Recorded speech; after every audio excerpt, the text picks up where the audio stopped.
যতই ফ্রিজে অনেক সবজি মাছ মাংস যাই থাকুক না কেন, আমার কিন্তু এই টেনশনটা প্রতিদিন হয় যে কি রান্না করব। কারণ এত কিছু ফ্রিজে থাকার পরেও আমি ঠিক করতে পারি না যে আজকে কি রান্না করব। তোমাদের কার কার এই প্রবলেমটা হয় জানিও। তো আজকে রাত্রেবেলায় রান্নাটা তোমাদের কাছে নিয়ে চলে আসলাম। তো আজকে রাত্রেবেলায় সেরকম কিছু করিনি। পটল ছিল ঘরে অনেক দিন ধরে, পটলগুলো নষ্ট হয়ে যাবে তার জন্য আলু পটল কুচি করে একটু ভেজে নিয়েছিলাম। আর তার সঙ্গে শুধু রাত্রেবেলাকার জন্য 4 পিস মাছ করে নিয়েছিলাম।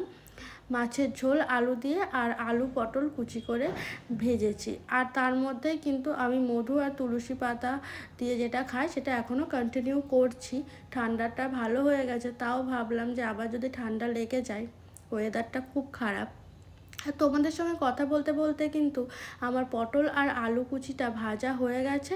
আর এরপরে আমি মাছের ঝোলটা করে নেব। তো এই ছিল আজকের খাওয়া দাওয়া, সিম্পল একদম রান্না।